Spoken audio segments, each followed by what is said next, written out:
So I'll be sharing my screen and we have a small poll which will be launched, and we would like to know what are your views on healthy eating. So I'm sure all of you are eagerly waiting to know that, what I'm going to be talking about and how are we really, trying to understand how to make healthy eating unbelievably easy, which itself I'm sure, sounds like an unbelievable topic to most of the people. So I'll straight away dive into it. And the question has already been launched that, do most of you find healthy eating to be difficult? And I can already see the poll results. It says 70% of you find it quite difficult. So we'll be diving into that topic and try to understand through today's session that how do we make healthy eating uncomplicated? How do we make it unbelievably easy? And what are the various ways through which we can do it from, of course, an expert nutritionist perspective? So first and foremost, I would really like to take the opportunity to thank Nova and Mehek for approaching me and giving me this opportunity to speak to an August to all of you, and to address all of you on this particular topic. So thank you so much for that. Now, talking about what are the various factors that stop us from eating healthy. All of us find it really difficult. We've already established that and what are the reasons that we struggle to eat healthy. Is a lot of people are saying that it is because they travel a lot and they eat out a lot. They don't know how to start eating healthy, and they don't have the motivation to start eating healthy. Well, of course, if you don't have the motivation, then that is the first thing. We have to educate ourselves. We have to really become aware that why we need to start eating healthy. But despite a lot of people being motivated, being encouraged, they yet fail to eat healthy because our environment is designed in such a way that we are forced to eat unhealthy. And of course, when people are traveling, they run out of options. So these are the things that I will be taking up in today's session. And of course, we'll deal with a lot of questions towards the end, which all of you might have. So basically, what stops us from eating healthy? All of you have given us a lot more reasons, but it could be those office parties, get-togethers, outing with friends. Of course, you can't stop living your life. Just because you want to eat healthy doesn't mean that you stop going out. And when you're traveling, you find it difficult to find healthier options. What of foods that you might consume. Then a lot of people have these midnight cravings, not just for ice creams, but when we stay up till late in the night, we tend to generally eat junk food because of lack of healthy options. It's much easier, to open that jar of ice cream or just, tear apart that bag of chips and have punch on them, or have some namkeen, rather than, of course, make a salad or even have a healthy meal at night. So those are other reasons why a lot of people find it difficult. When you're staying up till late in the night, people have a lot of cravings. And of course, mindless eating. So when you're watching Netflix, you just, there is untimely hunger. You're not really hungry, but you're watching Netflix and you want something to munch on, and you're, eating chips and all kind of junk, or ordering pizza. So these are different reasons apart from the ones that you've already shared with us, why we are unable to eat healthy. And, uh, all of us, I'm sure, are aware that though exercise and diet is a combination of how we achieve, an ideal body weight, or, what are if you're trying to lose weight, then most of the nutritionists or dietitians will tell you that 80% of the weight that you're trying to lose will be driven by diet, and only 20% is exercise. So you cannot, overcompensate an unhealthy diet by exercising extra, right? There is something known as energy balance. So if you're eating unhealthy and you feel that you will burn off all of that, it's quite unlikely. So it has to be a good combination of 80% of consuming a healthy diet, and of course combining it with physical activity. So even if somebody is eating healthy, a nutritionist will not tell you to lead a sedentary lifestyle, because I'm sure a lot of us have heard the phrase that sitting is the new smoking. So a sedentary lifestyle is equally bad, but only 20% of physical activity, or engaging in some form of exercise, will help you achieve an ideal body weight, and it is 80% of what we put into our mouths, right? So it's very important that we are eating healthy. And jumping right into that, again, coming to the point that why healthy eating is important, apart from, of course, maintaining a healthy weight. All of us love looking good, fitting into those clothes. Those are all for aesthetic reasons. But apart from that, there are a lot of reasons why we need to eat healthy, right? Those are not the only reasons, or just the reading on the weighing scale is not of utmost importance. But eating healthy is of great significance, because all your metabolic disorders, the risk of hypertension, high cholesterol, where your LDL levels, HDL levels, other lifestyle diseases. So India is called the diabetic capital of the world, and a lot of other problems are driven by unhealthy eating habits. So it's not just for looks or for aesthetics. That's of course to please ourselves and feel good, when we talk about taking care of ourselves and our body. But it is also significant from the aspect of fitness, or leading a disease free life. So if we want to reduce our risk factor of suffering from these metabolic diseases, or the so-called lifestyle disorders, right? These are high blood pressure, high cholesterol. We, these days come across a lot of young people suffering from heart attacks. Primary reason is, of course, there could be stress, but of course, leading sedentary lifestyle and consuming unhealthy diets is a primary reason for that. And we can really significantly reduce our risk if we consume a healthy diet. So that's a primary reason why all of us should, if we are not motivated till now, to eat a healthy diet. Secondly, boosting our metabolism. So what happens is, when we eat a diet laden with high sugar and high fat, so when we talk about unhealthy, that is mostly the definition. It is those are foods which are high in sugar, salt, and fat, right? So oil, high amount of oil in any dish, meal, or foods that we're having, high amount of salt and high amount of sugar. What happens when we have these meals? Our metabolism becomes sluggish, so our energy levels are also low. Whenever you will have something sugary, you might feel there's a burst of energy, but generally throughout the day you'll feel quite sluggish, vis-a-vis having a diet which is full of fiber, which is when you've had a lot of fruits, vegetables, legumes, healthy whole pulses, so that will keep you more energetic and keep your energy levels high, and you will not feel sluggish. um, Thirdly, it also helps to regulate your sleep quality. So I cannot overemphasize the fact that how important sleep is, and why it is important to eat healthy, right? So nowadays there are a lot of sleep studies coming up where, if people have sleep disorders, or they're not sleeping well, or they have sleep apnea, that leads to a lot of other health conditions. And eating healthy is one of the primary factors associated with better sleep quality.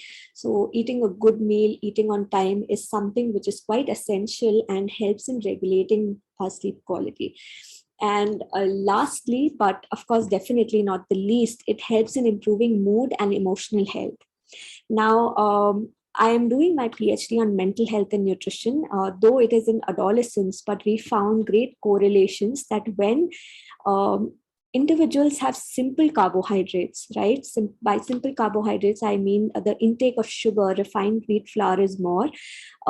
They tend to suffer from bouts of anxiety and depression, right? So it is not just physical health, like I focused on the while I was explaining the first point, but it is also our mental health, which is associated with our diet quality, right? So if we want to have better moods and feelings, and better emotional health, like the so-called mental health that we talk about, then also eating healthy is essential, right? So I cannot, like I said, overemphasize on these points that there is no reason why all of us should not be motivated to eat healthy, though we know that eating healthy is important, but a lot of times we take it for granted.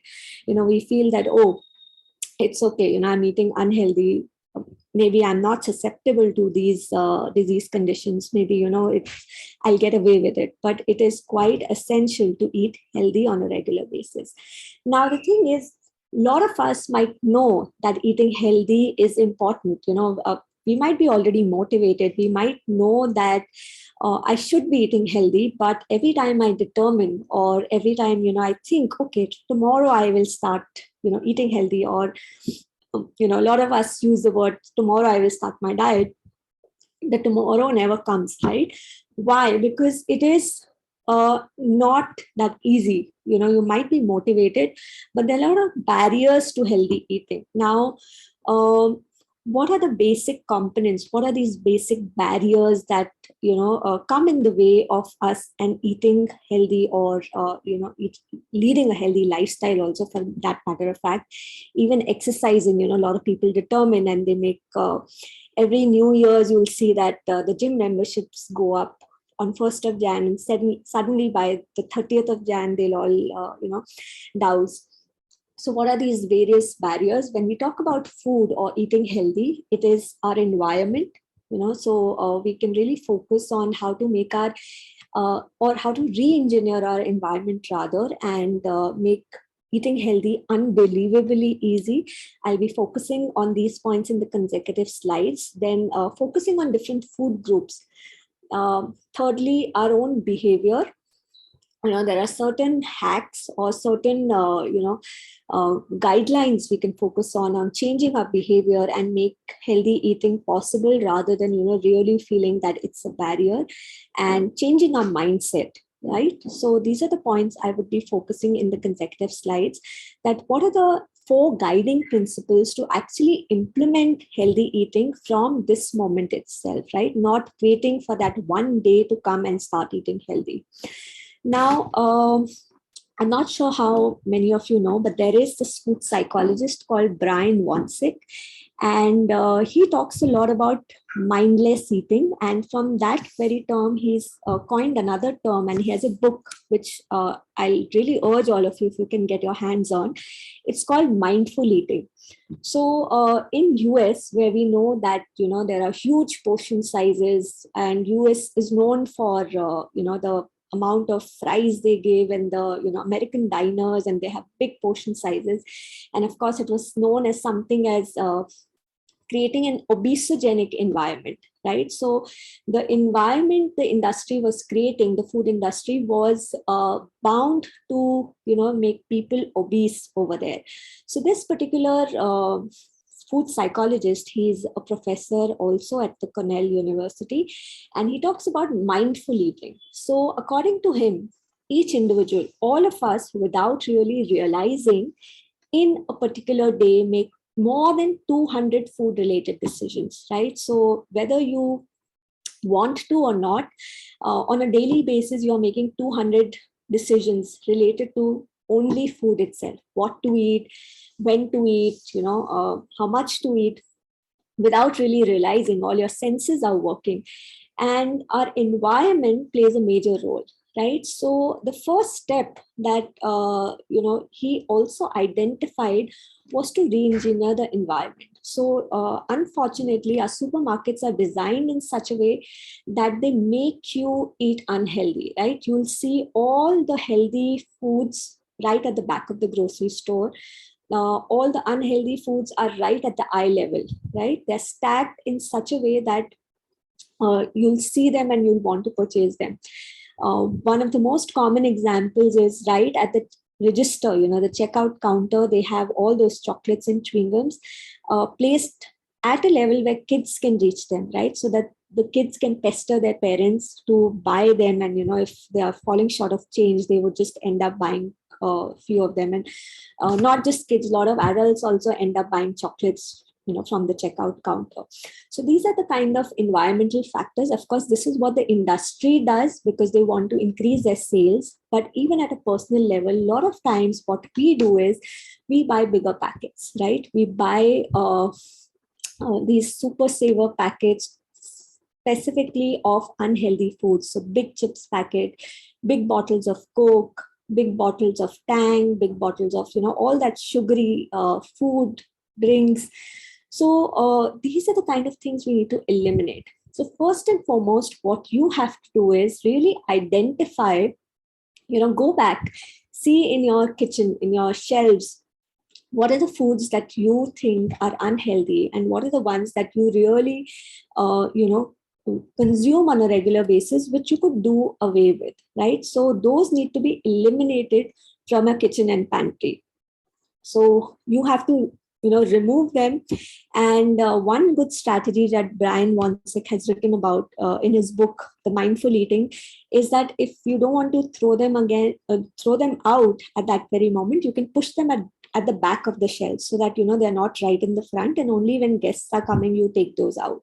For instance, if there's Maggie, you don't consume it or you don't get it at home. If it's not there, you wouldn't be consuming it, right? So you have to eliminate these unhealthy foods and make unhealthy eating complicated, right? So it should not be within access. If it is, not within your reach, you will not consume it. So that is one of the ways how you can re-engineer your environment and make healthy eating much easier.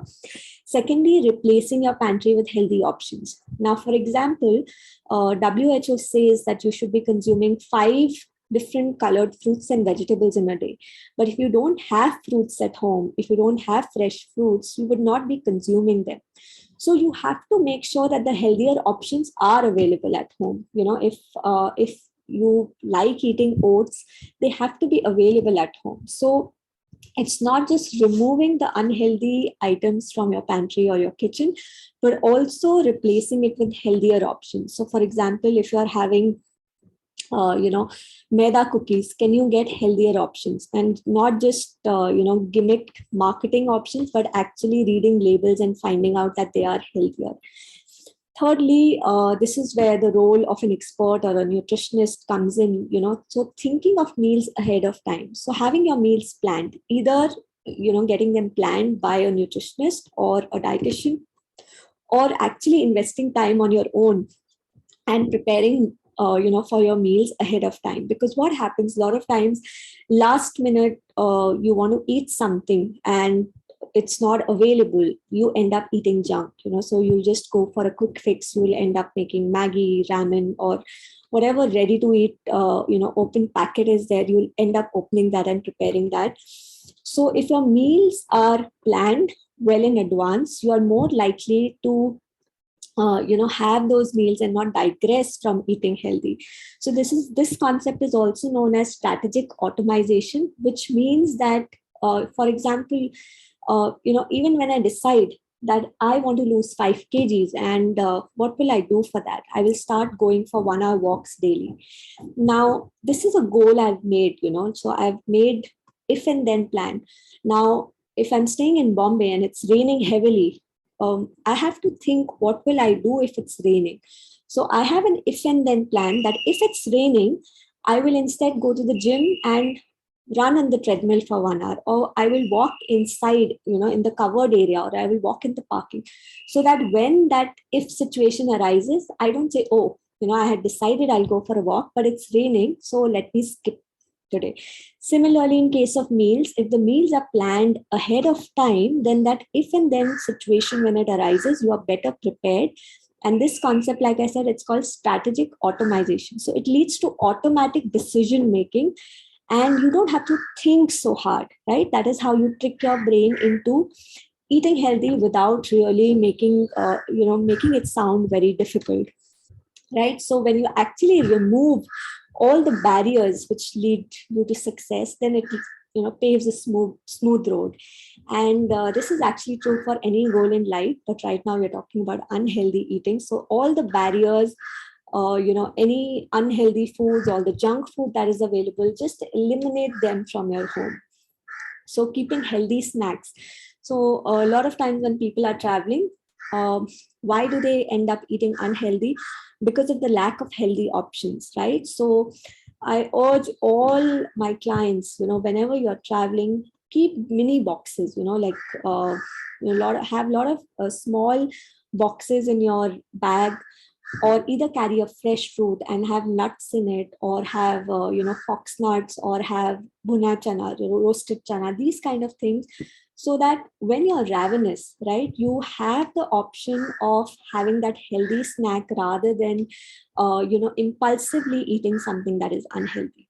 So this helps you actually lower your impulse of consuming that unhealthy meal, right, or stopping at McDonald's to have that unhealthy burger.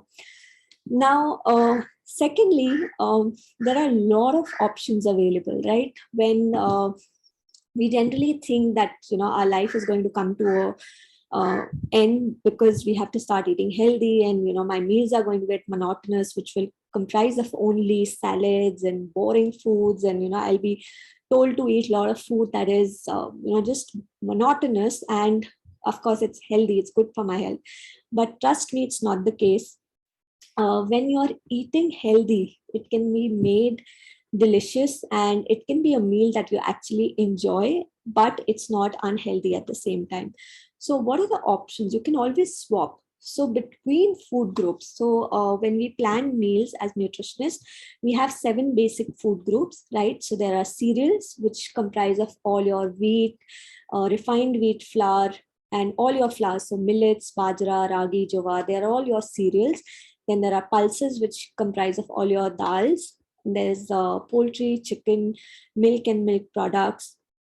So there are 7 food groups. I won't go into the details of each one of them, but each food group within itself will have a healthy and an unhealthy option. For example, if I'm having something made of refined wheat flour, which is maida, I can switch and have something made of whole wheat flour, atta, or I can have something made up of multigrain. But here, please be careful. There are a lot of, like I said, there are marketing gimmicks, right? So when we talk about multigrain breads or whole wheat breads, you have to go back and check the label.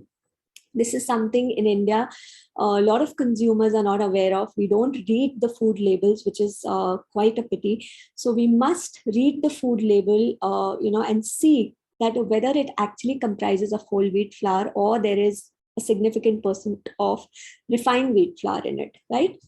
So switching between healthier alternatives within the same food group is one of the smart choices you can make of eating healthy, yet not compromising on the taste, not feeling that, oh, I have to have boring food in order to eat healthy. So another thing, of course, you can do is approach a nutritionist and have your meals designed so that they can plan. If you're not aware of, though, most people, we have Google these days, and they find their own alternatives. But of course, we have experts who you can approach and have your meals planned, and find healthier alternatives to choose from.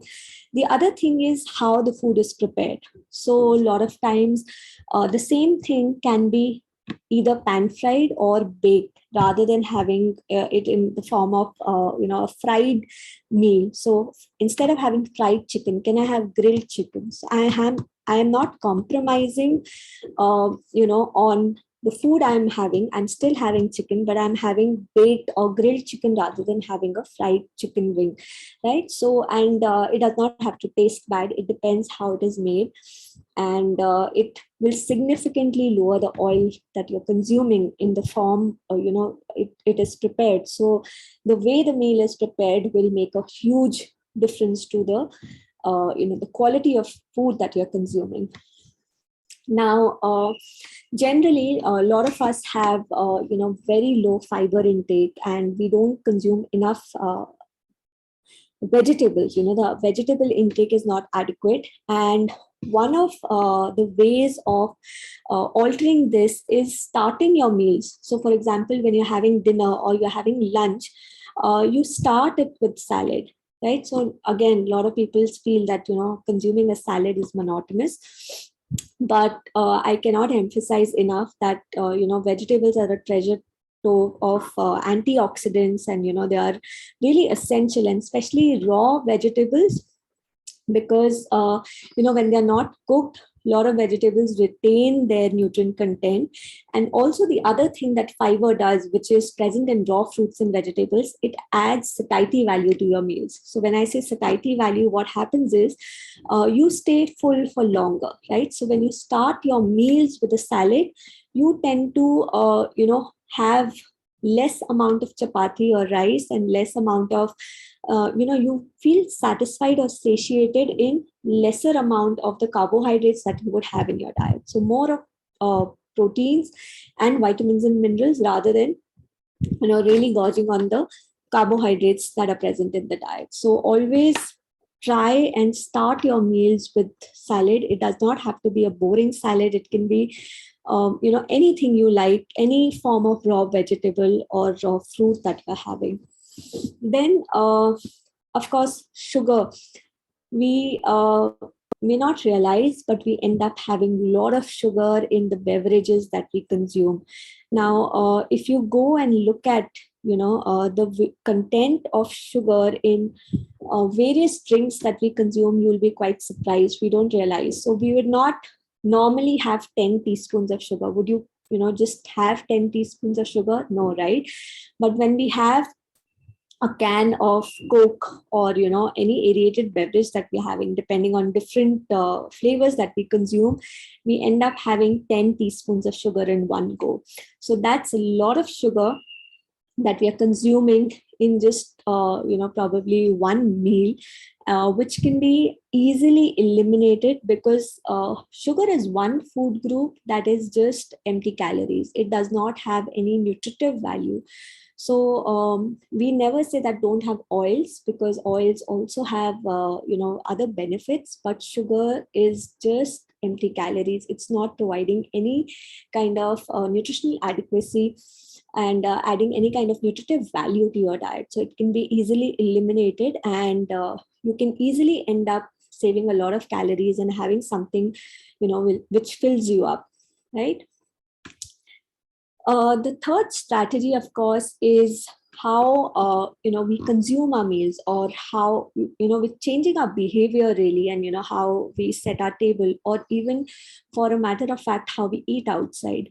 So again, going back to example of Brian Wansink, he's done various experiments, and what he found out was that when people go to the movies, right, and he gave them these buckets of popcorn, which were endless, right? So there was some experiment that they were doing where the bucket kept filling up without the consumer actually realizing it, and they were just watching the movie, and they kept popping the popcorn in their mouth, and the popcorn was stale, but they were mindlessly eating while watching television.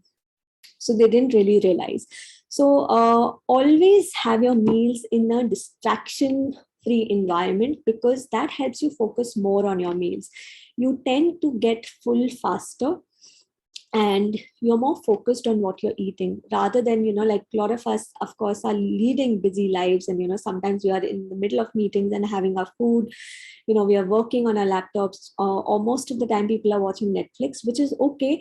I mean, so for some people that might be the only time when they're watching something of entertainment, but the essential point here is to really focus on your plate as well, to see what you're eating, and really savor it with all your senses.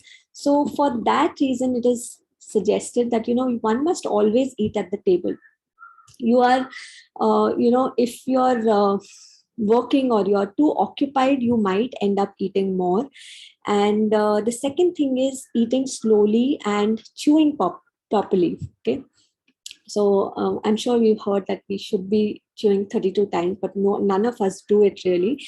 Why this is essential, and basically what it means, you definitely don't need to count when you're eating, but ideally just eat slowly, because the brain, or the satiety center, which is present in the hypothalamus, it actually takes some time, before it can tell your stomach or signal to the stomach that I'm full. So that is one reason why most of us after eating realize, oh, I've overeaten today, because that signaling takes certain time.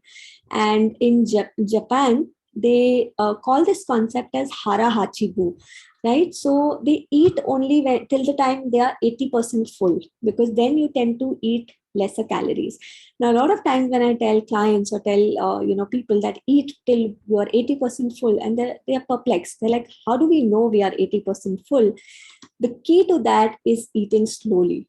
Only when you're eating slowly and in a distraction free environment, you will not feel the need to reach out for that another serving of, whether it's rice, chapati, vegetable. So your brain will be able to tell you that you're quite full, not almost there, you're not 100% full, but you're quite full and you can stop eating now. But if I'm eating too fast, I will realize it much later when I'm already quite full. And that is where, I've already ended up overeating rather, and added to extra amount of calories and eaten unhealthy portion of food. I might have eaten a healthy portion of food, but healthy quality of food, but unhealthy portion size of food, right? So eating slowly will help you become full and make you realize it, rather than eating mindlessly and eating in a distraction free environment. Eating from smaller plate. Now again, a lot of us might think, how does this really help?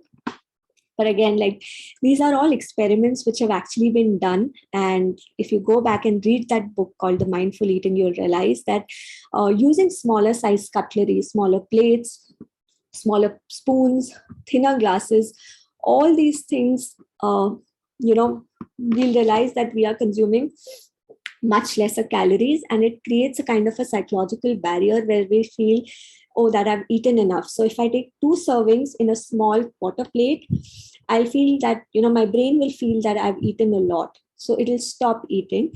And vis-a-vis when, we are eating in larger plates. Similarly, another experiment was done where, the scientists proved that when we are eating as buffets, we tend to overeat, which I don't think we really need an experiment to prove, but we can all share from our own examples that eating where there's a lot of variety, eating at buffets, we want to make the most of it, right? So we end up filling up plates and taking up, multiple rounds and eating a lot more quantity of food than we would eat when there are 2 or 3 vegetables only. So these are quite, some hacks that we can use. So eating a la carte instead of eating at buffets is another strategy that, how we change our mindset, or our small behavioral changes that we make, that can make a big shift. We might not realize it, but it makes a big shift and helps us in eating healthy. And so the last point is, of course, to not resist, right? So how the mind works, it's like the forbidden fruit. The more I, keep telling myself, oh, I'm not allowed to eat this, I cannot have this, I might have that temptation in a more compounded effect. So instead of really feeling that, I'm constantly on a diet and, I'm not allowed to eat this, we must build a healthy relationship with food and our body. So the key to that is, of course, realizing that I'm eating healthy for my own self. It is not somebody else that I'm doing a favor to. If I'm eating healthy, it's for my own body, it's for my own mind, and it's something I am doing for my own self. So just like eating salad on one particular day will not help you become healthy or help you, reach your ideal body weight. Similarly, eating desserts or treating yourself once in a while will not really, help you really make you gain that extra weight as well. So everything done in moderation is actually the key. There is nothing known as foods that are really bad. Of course, processed foods is something that should be off your diet menu, because like I mentioned right at the start, they're laden with sugar, fats, and a lot of salt, which is not good for us. But if there is something that we like, having a small piece of chocolate once in a while, or having that dessert that I like, we should really enjoy it rather than feeling guilty consciously. The other thing is, making healthy food really attractive and tasty. So there comes in the task of either knowing how to cook or having somebody who can cook well for you. Because honestly, if we sell healthy food which is boring and which is insipid, or which is something that tastes which is not attractive to us, nobody would end up eating healthy. So foods, like I said, change the way it is being cooked. Rather than frying it, grill it with similar sauces, similar kind of condiments that you're using. And this is a very important point, that never go on depriving diets, right? So a lot of times we get over enthusiastic. We are encouraged to an extent that we are like, now I have to do it. I've gained all this weight and I have to lose 20 kgs in a month or 10 kgs. We set these unreasonable targets. And unfortunately, we also have a lot of untrained, dietitians or nutritionists or quack so-called gym trainers who turn into your nutrition experts, and they tend to make you feel they know everything. Or we sometimes on our own end up using Google and go on these all kinds of these trash, rather than calling them crash, I would call them trash diets. And we end up having really depriving diets where we do more harm to our bodies than good. And because we are in such a hurry to lose or shed all that weight that we've gained, that we lose our mind, right? So a very famous nutritionist has this book called Don't Lose Your Mind Over Losing Weight, something like that. I'm paraphrasing. So I quite agree with her that don't go on crash diets, don't skip meals, lose weight which is sustainable.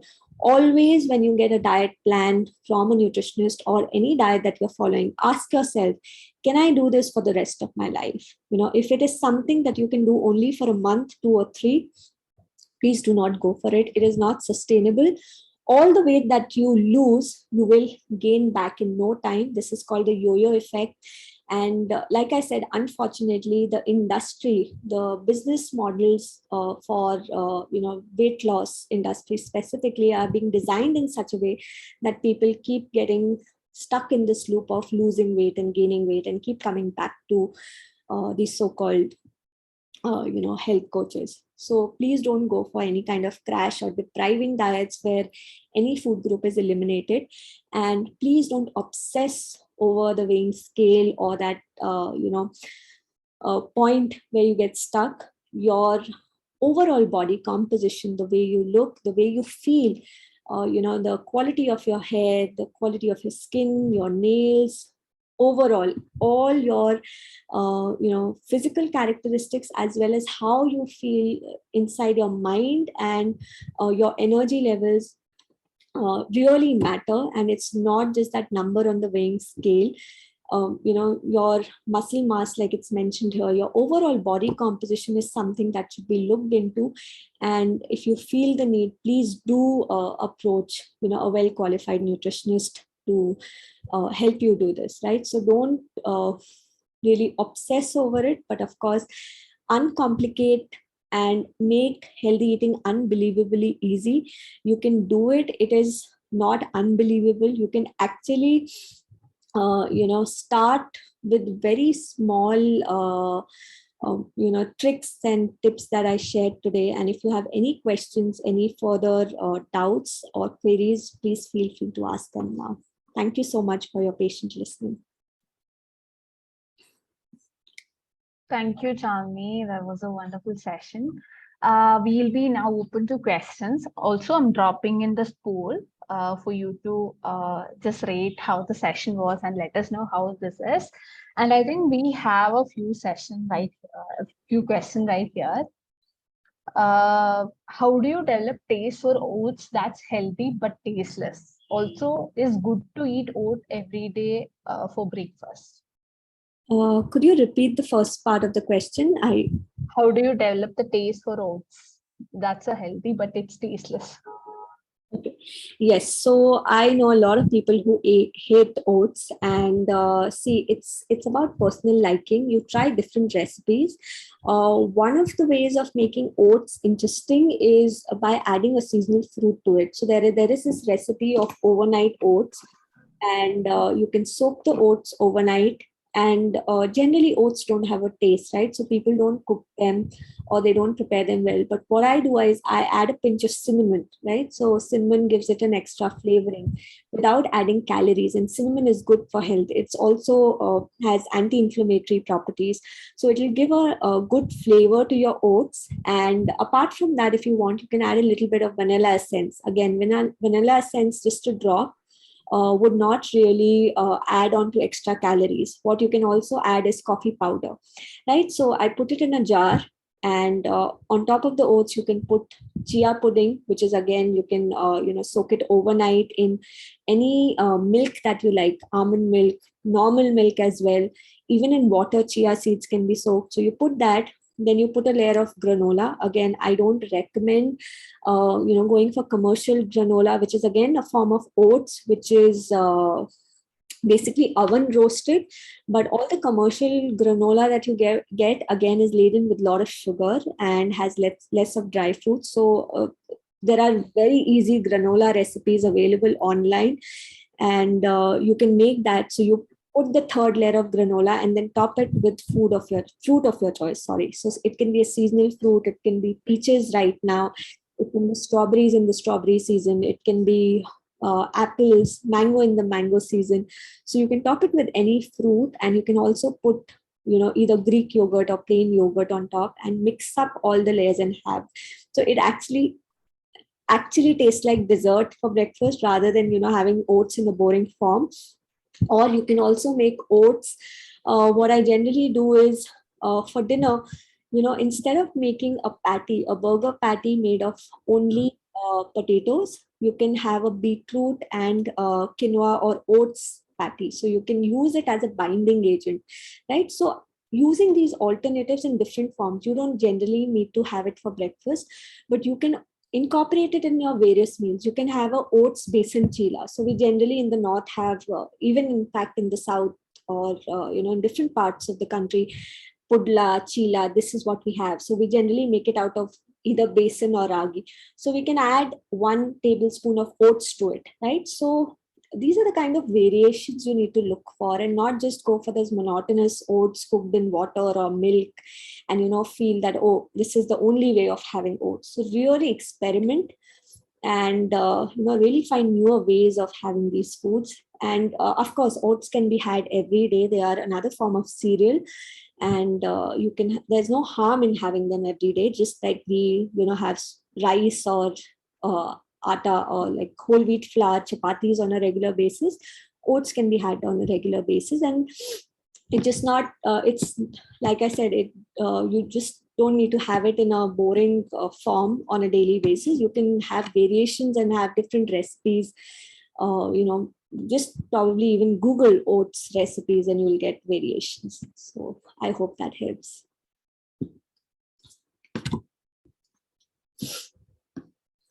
You're on mute. Sorry.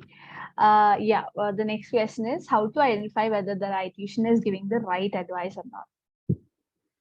Okay, so I would say just check her credentials. First and foremost, um, where they've done their, most of the times you don't really ask. We just look up dietitians or nutritionist on Instagram, see what kind of experience they have, because these days a lot of people or individuals do short-term courses. So they would have very limited knowledge, because diet is something that we all feel, oh, this is my forte. So any and everybody these days feels that they know everything about diet. But when you're actually going to a nutritionist or a dietitian, just look up at the qualifications. They might not have, they don't necessarily need to have an Instagram page with 60,000 followers. That's not my definition of success. But just you can politely ask them also that, what are their credentials, where have they done their courses from, or how many successes they have had. Also, by the way of talking to them, if you have any doubts, you can actually gauge, are they able to respond to the kind of queries you have. So that is one way. And honestly, uh, those credentials are the only thing you can really gauge, whether And like I said in the last slide, that the diet should not be depriving. They should not really make you shed weight only, but should look at your overall health, ensure that all your health goals are being met and not just focus on weight loss. I'm also launching another poll of what kind of session would you like to join in the future. So you can just drop in your response as well while I take another question. So please repeat the point about eating complex carbs and simple carbs. Like you don't have to exaggerate it fully, but you can just do it up. So, anytime when we talk about complex carbs, so when we say complex, it means that the body's digestive system, right? It takes a longer time to break that down. So, you have a sustained release of energy, and complex carbohydrates generally for metabolic disorders like diabetes, hypertension, they are much better, right? They help the body to use, they take more time to uh, release energy. Simple carbohydrates, like I said, like refined wheat flour, they give a sudden burst of energy, and they don't have a satiety factor. So you'll end up feeling hungrier, much early as compared to when you have complex carbohydrates. So that is why essentially we should be having complex carbohydrates and not simple carbohydrates, which is maida. So suji. So the more processed the food product is, the closer it is to its production. For example, wheat bran. Now, why is wheat bran better than even wheat? Because that is one step before wheat is being processed. Now, after wheat is processed, then we get refined wheat flour. So every step of processing, it makes it simpler for the body to digest it, right? So the body is doing less work. It is expending less energy to burn, right? And we want our body to work, the metabolic process to work. So the complex, that is why the nature or the structure, the name comes from complex carbohydrates and simple carbohydrate. So simple carbohydrate or simple grains generally take lesser time to get digested, and complex carbohydrate will take more time and it has a greater satiety value. So that is why basically we suggest complex carbohydrates. And of course, like I said, it also has a lot of health benefits in terms of reducing your risk factor for metabolic disorders.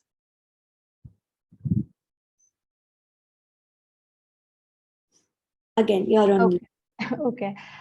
So how much liter of water is essential to drink on daily basis, and how helpful is it for weight loss? So that's a very good question. In fact, a lot of times when we talk about nutrition, we forget to address that water is an essential nutrient. Our body, precisely, it's made up of almost 65 to 70% of water, right?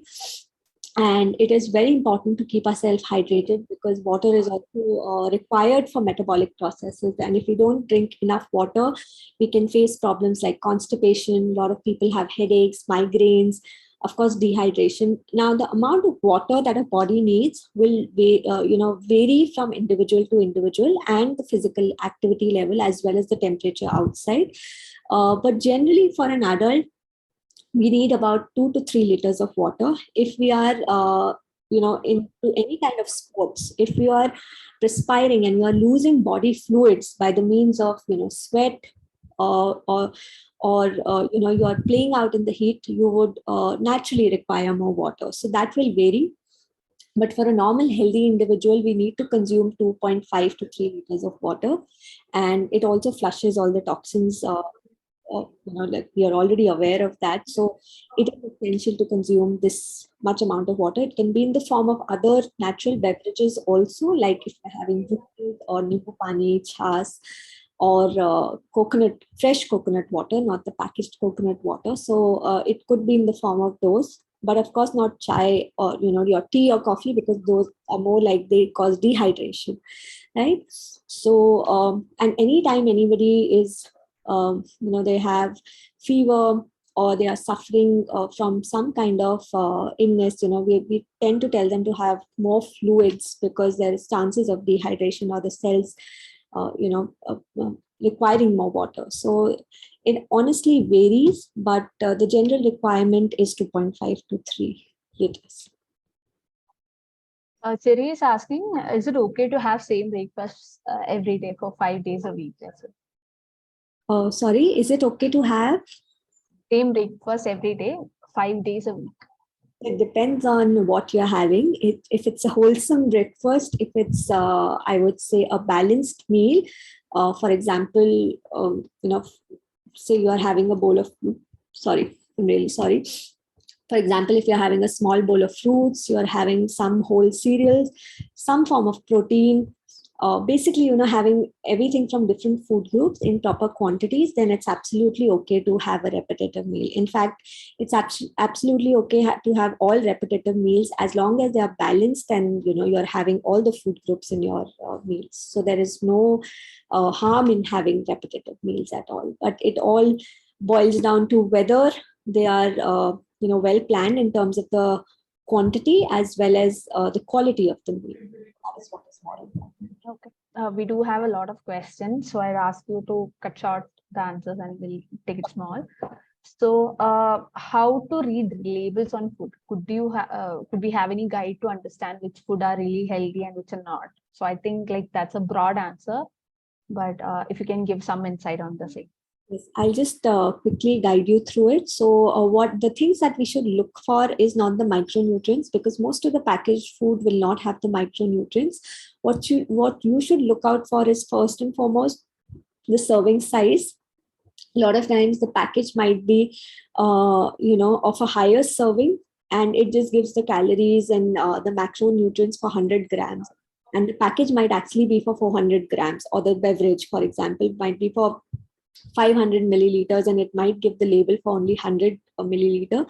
So that kind of calculation is very important for you to understand that in that serving size of that food that you're having, how many calories are there. The first and foremost thing is, of course, you look at the kilocalories, because that is what is going inside and will regulate your weight. And the other things you should look for is definitely the amount of sugar that goes into the product, the saturated fats, and the amount of salt. So these are certain things that you should really look for. And most of the labels these days, because of the FSSAI regulations, have the ideal values as well. So you can really compare that, they are exceeding. And honestly, most of the packaged foods are unhealthy. There are very few foods that you will find that actually the claims that they are making on the labels are, uh, following those kind of things. The other thing that you really should look out for is the ingredients. So ingredients in our package are uh, actually placed in the manner in which the maximum quantity is there. So for example, if it's a whole wheat bread, the first ingredient should be whole wheat and not refined wheat flour. Sometimes it says whole wheat bread, but there is only 30% whole wheat and 70% refined wheat flour. So it really doesn't make it whole wheat bread. So look at the ingredient list. What are the kind of ingredients that are present in it? What is the best pre-workout meal, fruits or meal? So ideally, a best pre-workout meal would be something which is rich in complex carbohydrates, which gives you that boost of energy to uh, be able to engage in that workout. And it would be you can have a fruit, because especially fruits like apple, which have good amount of complex carbohydrate and which will keep you satiated. And honestly, again, this would depend on the kind of workout you're engaging in, whether it is something that you're doing you're doing cardiovascular activity, or you are into muscle toning. A combination of protein and carbohydrate is what ideally you should have as a pre-workout meal. Okay. Is it possible to take intake of fast food even we take intake of green tea? Sorry, I didn't get the question. Fast food is there, and simultaneously you're having green tea as well. So does it balance? That's what the question. Absolutely not. So green tea, actually, there is no uh, robust study or result which says that green tea helps you in losing weight. There is a joke which says, unless and until you go to the mountain and actually pluck the green tea and come back and have it, you're burning that amount of energy, only then it will help you in losing weight. So you cannot compensate for an unhealthy meal.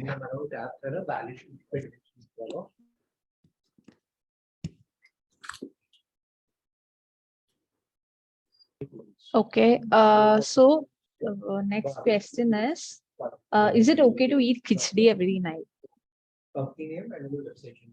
I would I not because khichdi, if you look at it, is a good combination of cereal and pulse, and it is something known as complementary protein because it is giving you, for vegetarians, it's a good source of protein because you're combining cereals and pulses like rice and dal, but there is no vegetable going in. So unless you are really combining some form of vegetable, then of course you can have it.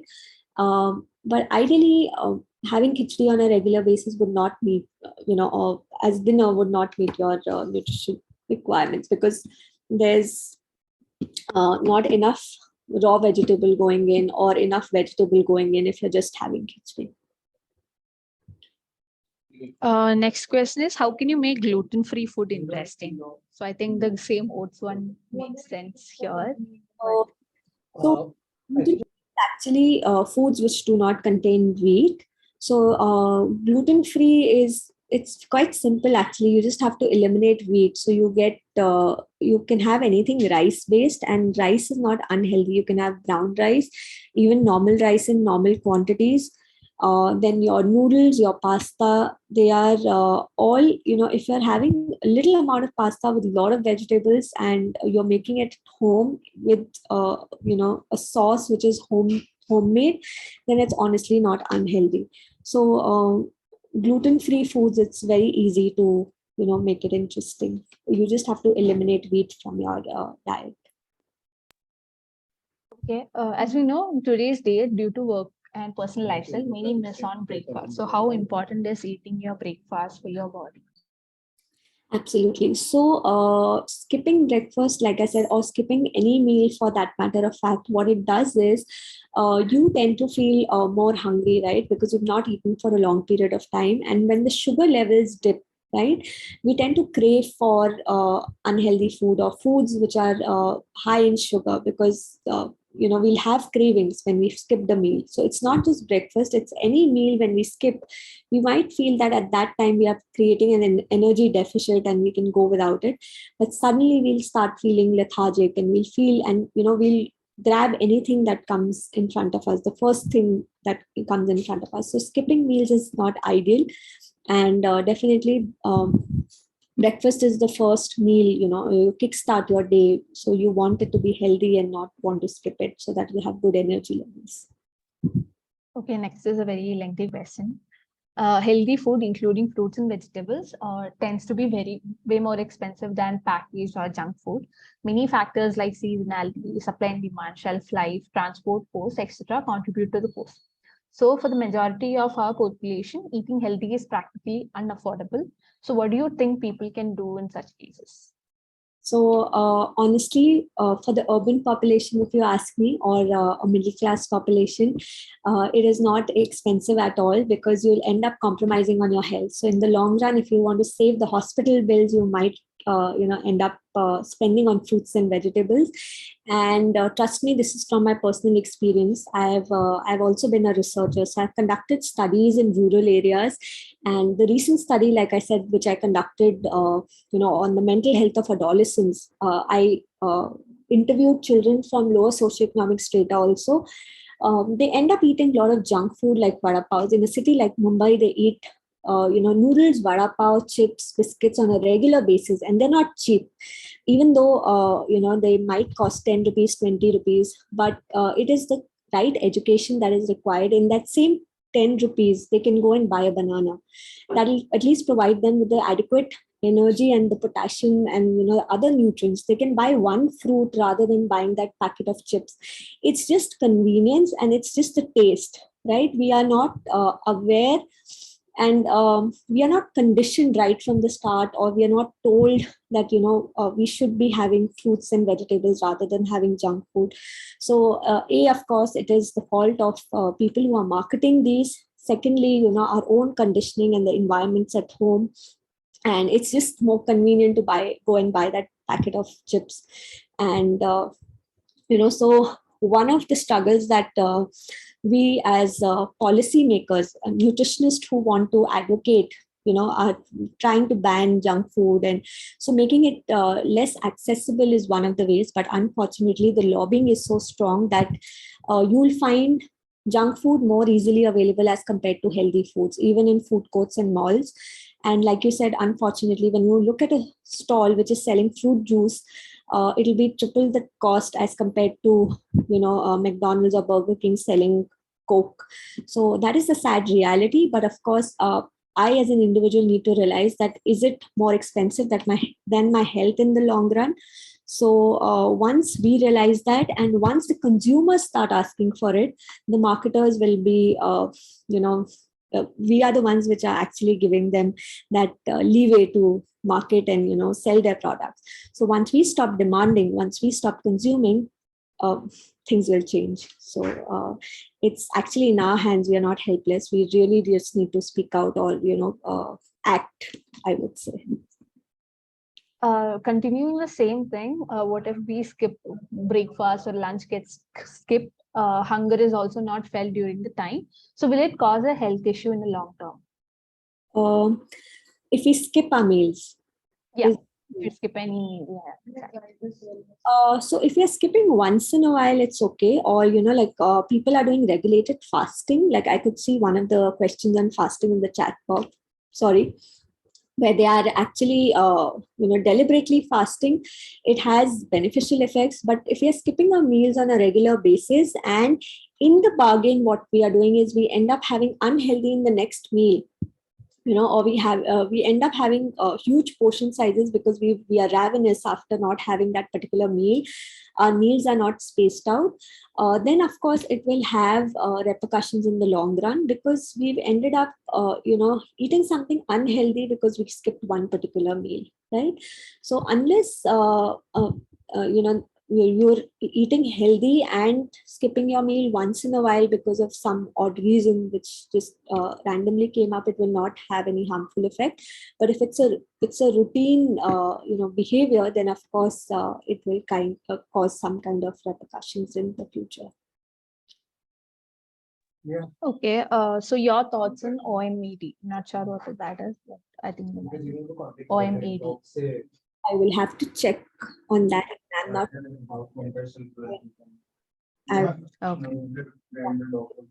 Check up and get back on that, but I've not come across that acronym. Okay. Can you please share two, three examples of healthy breakfast and evening snack? Yes. So a healthy breakfast, like I said, or any healthy meal would be something that comprises of different food groups. So if you're into eating eggs, the best and the easiest meal to prepare is variations of eggs. So you can have a masala omelette, or you can have scrambled eggs, or you can have just boiled eggs also. But preferably don't have too many yellows, because though yellow is healthy, but depending on an individual profile, the cholesterol profile and your lipid levels and all, we recommend. But you can have eggs along with either a chapati or a multigrain toast or a whole wheat toast, which takes care of your cereal. So the cereal comes in, the protein comes in. The fruit can be had in mid-morning. So an egg preparation and a toast, or you can have, if you're a vegetarian, you can have something like a bowl of sprouts with vegetables like onion, tomato, with lemon dressing, and a whole wheat toast with it. Or you can have, even vegetable poha is something which is that can be had. Vegetable dalia can be had. Oats, besan, chila. So these are all healthy breakfast options, and they can be consumed on a regular basis. Part of evening snacks. So evening snacks, anything homemade, ranging from you can have a bhel puri, which is of course which does not have too much of that sweet chutney. You can have roasted fox nuts. You can have roasted you get these chana which are high in protein. You can have again sprouts chaat, or homemade dhokla which does not have too much of sugar syrup in it. Or simply, grabbing a fresh fruit or a bowl of fresh fruits is an ideal evening snack. Thank you, Chandni. This has been we have been time overboard due to a lot of questions, and I think almost the questions are answered. Thank you so much for doing the session. Also, we have a session coming up on dealing with anxiety around inflation and recession. I'm dropping the link and people can join towards the day. Also, people were asking for any ways to contact you as well, Chandni. So I'll be sending out a feedback email to everyone where I'll also share the recording and also ways you can consult Chandni as well to get your diet and nutrition sorted. And thank you so much, everyone, for joining today's session. I hope you liked the session and you got a lot. I'm sure many of the people were taking notes during the session. So, yeah, thank you so much. We'll see you for the next session. Thank you so much. Thank you. Thank you for being a lovely audience and being quite interactive. And once again, sorry, I would like to place on record my thanks to Nova and Mehek as well for giving me this opportunity. Have a great evening ahead. Thank you.